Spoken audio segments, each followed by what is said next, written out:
오늘 전에 읽으신 본문의 말씀을 가지고 성도는 위대한 길을 걸어갑니다.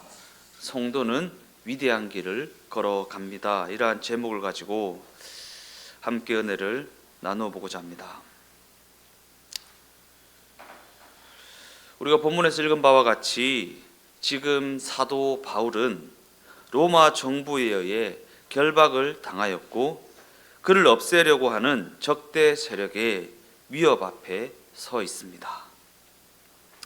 그를 없애려는 적대 세력은 유대인들입니다. 적개심에 불타는 유대인들은 사도 바울을 죽이기 전에는 먹지도 마시지도 않겠다라고 하는 맹세까지 한 상황입니다. 사도 바울을 죽이고야 말겠다고 단단히 결의를 한 유대인들, 그리고 그를 결박하고 있고 당시 정치 권력을 쥐고 있었던 로마 정부, 그리고 복음의 증인으로 서 있는 사도 바울이 지금 이 장면에 등장하고 있습니다. 그런 관점에서 지난 시간 우리는 유대인들이 사도 바울에게 적개심을 갖게 된 그 이유에 대해 살펴보았습니다.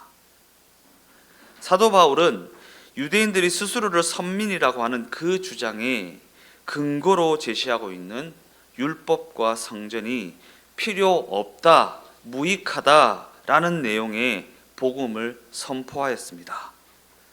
그리고 유대인들은 사도 바울이 선포한 복음의 내용을 인정할 수가 없었습니다. 그래서 그들은 사도 바울을 죽여버리기로 결의하기까지 이르게 된 것입니다. 그런데 사도 바울은 이 문제를 힘으로 대응하려 하지 않습니다. 그는 그저 그 정황을 감수한 채 담담히 걸어갈 뿐입니다. 그 정황을 감수한 채 담담히 걸어갔다. 이처럼 사도 바울의 삶의 태도는 유대인들의 모습과는 극명한 대조를 보입니다. 유대인들은 자신들이 하는 그 주장을 인정받기 위해서 상대방을 죽이기로 결의한 반면 사도 바울은 그저 이 모든 일을 감수하며 복음을 전하는 일에 집중하고 있기 때문입니다.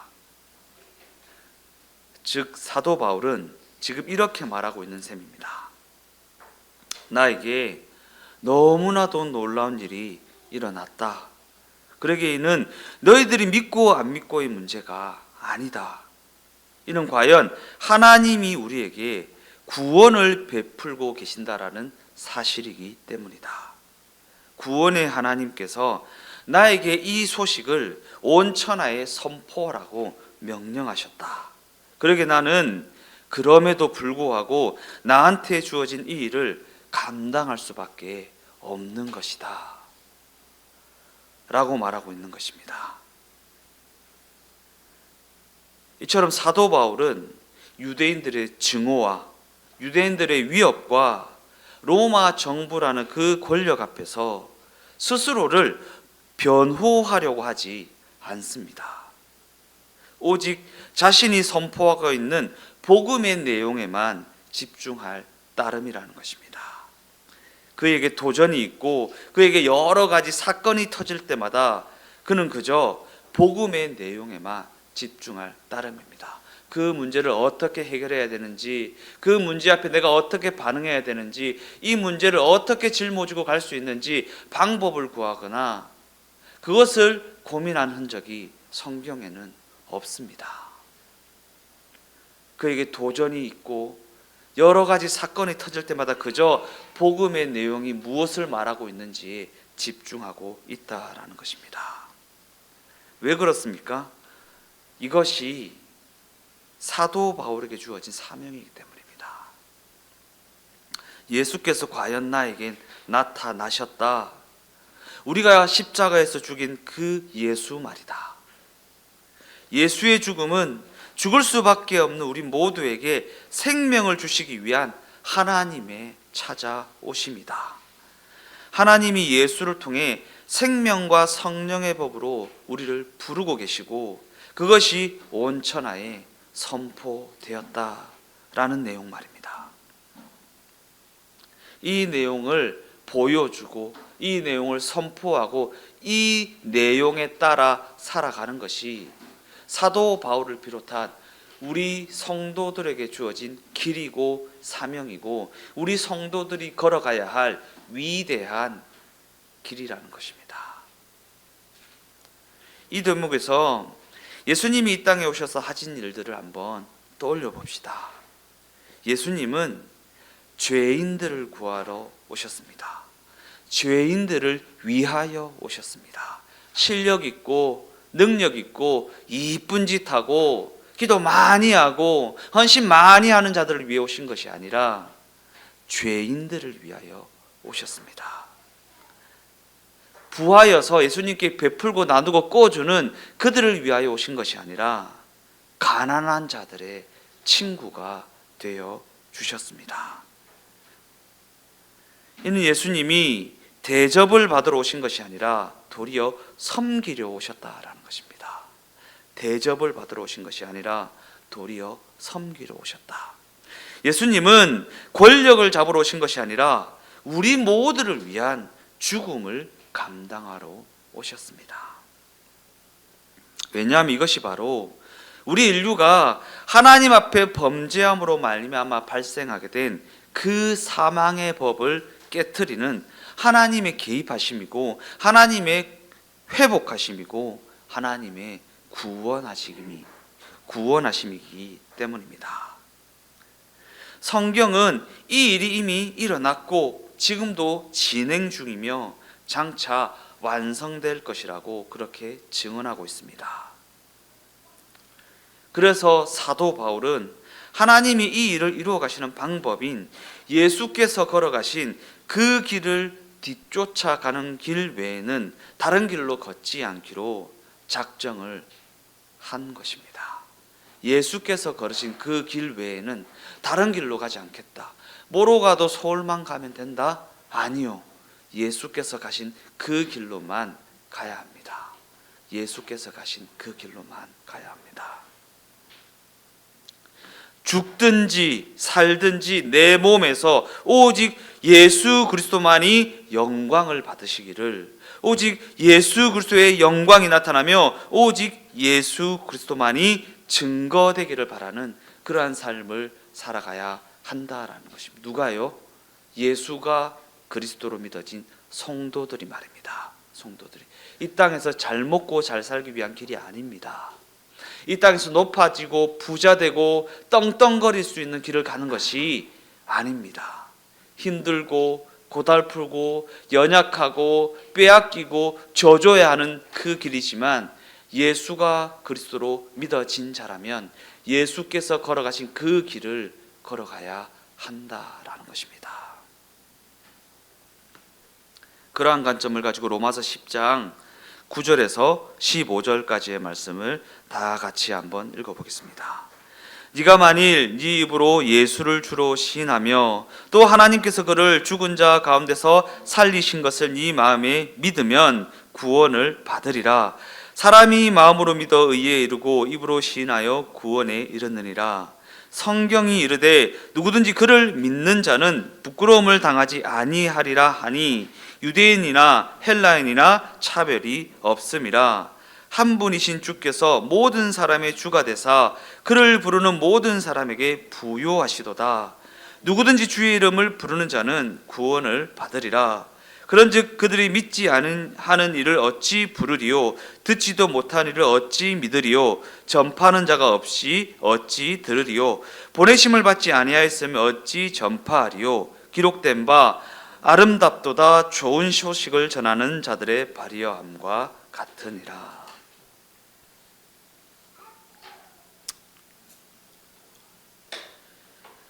성경은 예수가 그리스도로 믿어진 것, 예수의 십자가 사건이 대속의 사건이라는 것이 믿어진 것을 구원이라고 정의합니다. 구원이요. 믿어진 것이요. 내가 믿은 게 아니라 안 믿어지는데 예수를 그리스도로 믿는 것, 안 믿어지는데 예수의 십자가 사건을 우리를 구하는 대속의 사건으로 믿는 것이 아니라 믿어진 자들, 구원받은 자들, 믿어진 자들. 그러면서 누구든지 주의 이름을 부르는 자는 구원을 받는다라고 말합니다. 이는 믿는 것이 조건으로 제시되고 있는 것이 아니라 주의 이름을 부르는 것이 요구되어지고 있는 장면입니다. 주의 이름을 부르는 것이 요구되어져 있다. 믿는다라는 것이 진심이나 이해하는 것이나 납득하는 것이나 헌신과 결단과 같은 것을 의미한다면 주의 이름을 부르는 것은요 곧 도와달라는 외마디 비명입니다. 도와달라, 내 연약함을 도와달라, 내 어리석음을 도와달라, 내 부족함을 도와달라 라는, 즉 주의 이름을 부르는 것, 그 외마디 비명만으로도 충분하다는 그러한 선포를 하고 있다라는 것입니다.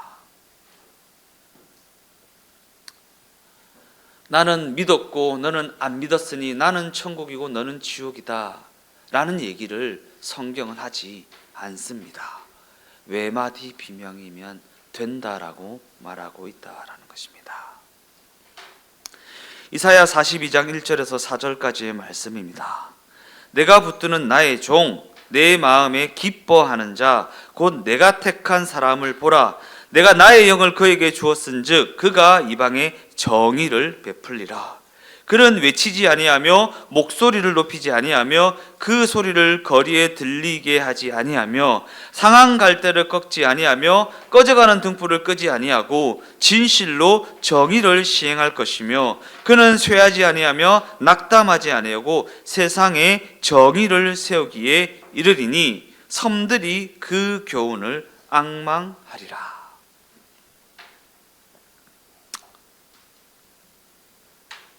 메시아에 관한 약속입니다.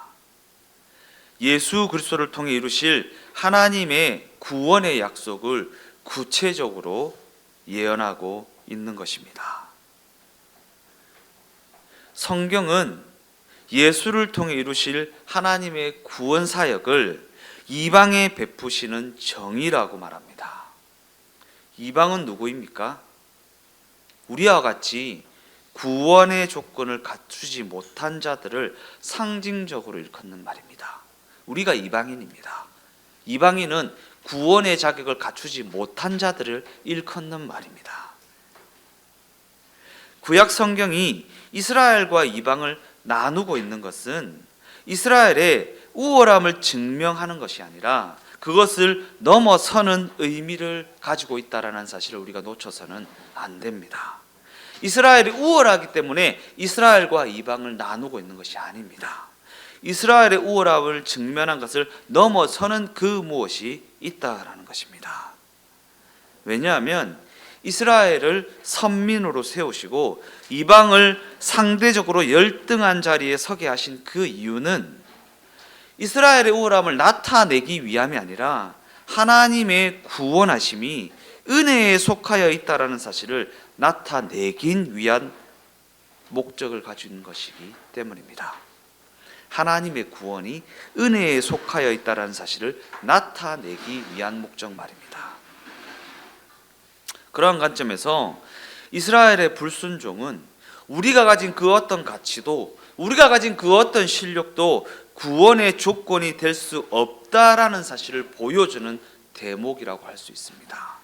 우리가 가진 그 어떤 가치, 우리가 가진 그 어떤 실력도 구원의 조건이 될 수는 없다. 왜?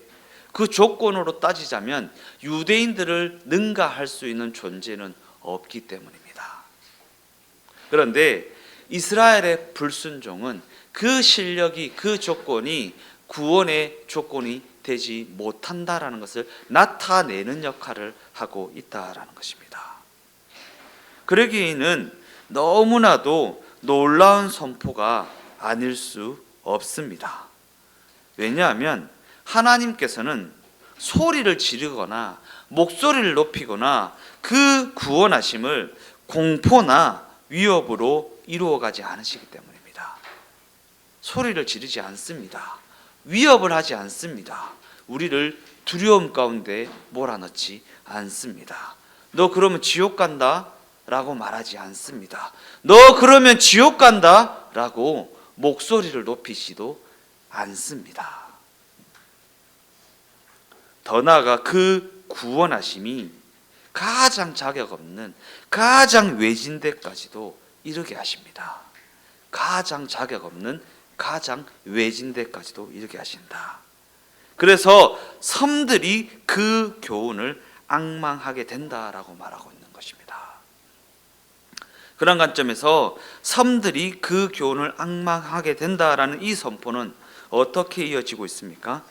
이사야서 42장 5절에서 8절까지의 말씀입니다.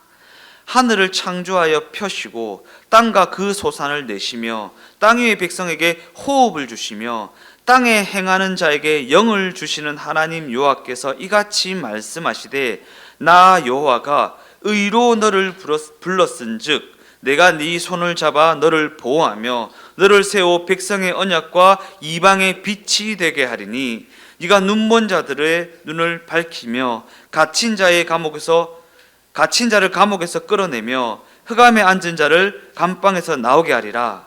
나는 여호와이니 이는 내 이름이라. 나는 내 영광을 다른 자에게 내 찬송을 우상에게 주지 아니하리라. 이처럼 성경은 하나님의 전능하심과 하나님의 거룩하심과 그의 영광과 위엄을 너무나도 분명하게 선포하고 있습니다.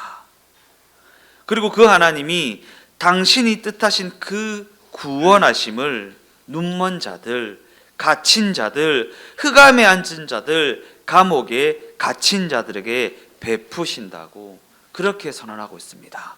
실력 있는 자들에게 베푼다고 말하지 않습니다. 자격을 갖춘 자들에게 베푼다고 말하지 않습니다. 눈먼 자들이요, 갇힌 자들이요, 흑암에 앉은 자들이요, 감옥에 갇힌 자들에게 베푸신다고 그렇게 선언하고 있다라는 사실입니다. 예수님께서 당신의 생애를 통해 실제로 우리에게 보여주셨던 것과 같이 하나님은 우리와 같이 가난한 자들, 우리와 같이 병든 자들, 우리와 같은 죄인들의 친구가 되어주셨고 그들을 고치셨고 그들을 섬겨주셨으며 그들을 위해 자기의 목숨까지도 내어주셨습니다. 이는 누군가를 정죄하거나 누군가의 무릎을 꿇리거나 누군가의 신앙을 판단하여서 얻게 되는 그 정체성이나 승리와는 너무나도 대비가 되는 모습입니다. 누군가의 연약함을 정죄하고 누군가의 무릎을 꿇리고 누군가의 신앙을 판단하여서 얻게 되는 정체성 말입니다. 내 신앙의 우월함을 보여주는 그러한 정체성과는 너무나도 대비가 되는 모습이 바로 하나님의 구원하심이라는 것입니다. 하나님의 구원하심. 즉 복음의 내용을 알게 된 자의 힘과 그 정체성은 내가 죽어서 상대방을 살리는 힘입니다. 곧 생명과 성령의 법이라는 정체성입니다. 그러나 그럼에도 불구하고 우리가 이 부분을 온전히 이해하기란 쉽지가 않습니다. 왜냐하면 우리 모두는 우리가 가진 죄의 본성 때문에 모든 일을 이기고 지는 식으로밖에는 이해하지 못하기 때문입니다. 이기고 지는 식으로밖에는 이해하지 못하고 누구라도 이기는 쪽에 서고자 하지 지는 쪽에 서고자 하지 않는 것이 우리 인간이기 때문입니다. 죄성을 가진 우리 인간 말입니다. 모든 일을요. 모든 일을. 그러나 우리는 세월을 통해 나이를 먹어가면서 여러 가지를 배우게 됩니다. 그러한 관점에서 우리가 나이를 먹어간다는 것은 하나님의 특별한 섭리라고 할 수 있습니다. 하나님의 특별한 섭리. 왜냐하면 만일 우리가 영원히 늙지 않고 영원히 죽지 않는다면 아마도 우리는 예수를 그리스도로 믿을 필요성을 느끼지 못할 것이기 때문입니다. 예수를 그리스도로 믿을 필요성을 느끼지 못한다. 죽지 않으니까요. 영원히 살 수 있으니까요. 그래서 우리가 나이를 먹어가고 이 땅에서 삶을 정리해 나가게 되는 그 시점에 직면하게 된다는 것은 하나님의 특별한 섭리라고 할 수 있는 것입니다. 우리가 나이를 먹게 되고 삶을 정리할 때가 되어지게 되면 진정으로 가치 있는 것에 대한 올바른 분별을 가지게 됩니다. 세상이 약속했던 그 약속이 모두 다 거짓이었다는 사실을 깨닫게 됩니다. 이렇게 살면 평생 이기며 살 수 있을 것 같은데, 평생 이기는 자리에 설 수 있을 것만 같았는데, 어느 날 거울을 들여다보니까 세상의 그 모든 약속이 거짓이었다는 사실을 내 얼굴의 주름을 통해 알게 되더라라는 고백을 하게 된다라는 것입니다. 세상이 약속한 승리, 세상이 약속한 영광, 세상이 약속한 자랑은요, 결코 영원하지 않습니다. 세상의 그 약속은 진리가 아니기 때문입니다. 영원하지 않기 때문입니다. 우리를 그저 사망으로 내몰아갈 뿐이기 때문입니다. 그러나 예수 그리스도 안에 있는 자들의 삶은 그 삶의 내용이 완전히 다릅니다. 그저 이기기 위해서 살지 않습니다. 그저 가지기 위해서 살지 않습니다. 그저 높아지기 위해서 살지 않습니다. 그 내용부터가 완전히 다릅니다. 믿음을 가지게 된 자가 거울을 보면 무엇이 보여지게 됩니까? 누가 보여지게 됩니까? 오직 예수님이 보여지게 됩니다. 예수님이요. 주름과 주름 사이 그 그늘진 골짜기마다 예수 그리스도의 십자가가 서 있고, 굴곡진 그 주름에는 예수님의 부활의 빛이 반사되게 됩니다. 부활의 빛이요. 부활의 빛이요. 우리 조찬현 권사님, 나는 늙어서 힘도 없다 이런 얘기 하지 마세요. 그 주름과 주름 사이에 예수 그리스도의 부활의 빛이 비칩니다. 예수 그리스도의 구원의 십자가가 성도의 그 삶을 통해 보여지게 된다라는 것입니다. 죽어가기 때문에 어쩔 수 없이 붙잡는 것이 아닙니다. 예수 그리스도 안에서의 죽음도 막을 수 없는 구원의 영광이 그 주름을 통해, 그 삶을 통해 나타나게 되는 것입니다. 그 영광으로 말미암아 기꺼이 죽을 수도 있고 기꺼이 져줄 수도 있고, 그 영광으로 말미암아 이 세상에서 아쉬울 것이 없는 삶을 살아갈 수가 있는 것입니다. 이 세상에서 아쉬울 것이 없는 삶이요. 무엇을 통해요? 내가 부자 되어서요? 내가 실력을 가져서요? 아니요. 예수 그리스도의 영광으로 말미암아. 그러한 관점에서 하나님께서는 내가 유익해서 나를 살려놓으시거나 내가 무익해서 나를 죽이는 것이 아닙니다. 우리가 하나님의 자녀이기 때문에 살아가게 하시는 것입니다. 하나님의 자녀이기 때문에. 그리고 우리가 이 땅에서 성도로 살아있는 것이, 성도로 존재하고 있는 것이 이 땅에서의 책임이 되고 이 땅에서의 사명이 되는 이유가 바로 여기에 있는 것입니다. 예수를 그리스도로 믿어진 성도들의 삶은요, 예수를 보여주는 창문이 되고 윈도우가 되기 때문입니다. 그래서 성도는 그 위대한 길을 걸어가는 것입니다. 그 위대한 길을 걸어가니까 내가 뭔가 해야 될 것만 같습니까? 아니요. 그냥 성도로 존재하는 것이 예수를 보여주는 것이고, 성도로 존재하는 것이 하나님의 영광이 되는 것이고, 그 영광으로 말미암아 때로는 저주기도 하고 때로는 죽음도 감당할 수가 있는 것입니다. 결론적으로 말씀을 마무리하겠습니다.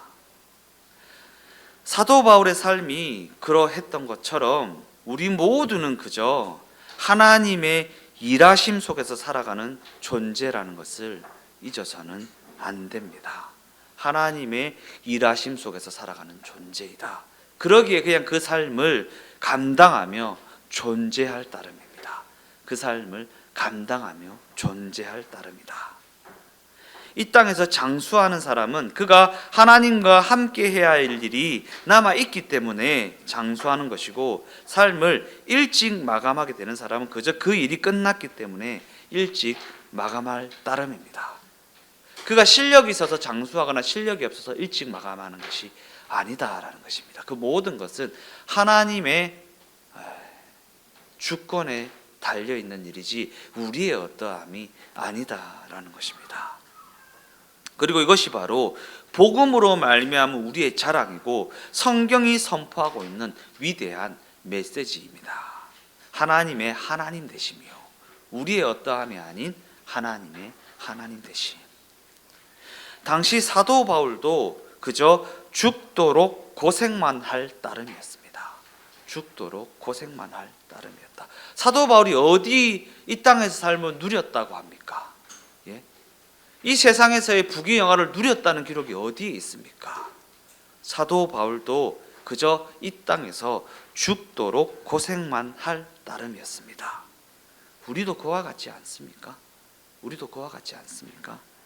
이 땅에서 고달픈 우리의 인생이 과연 어떠한 의미를 지닌 그러한 인생인지는 나중에 저 천국에 가봐야 알 수 있습니다.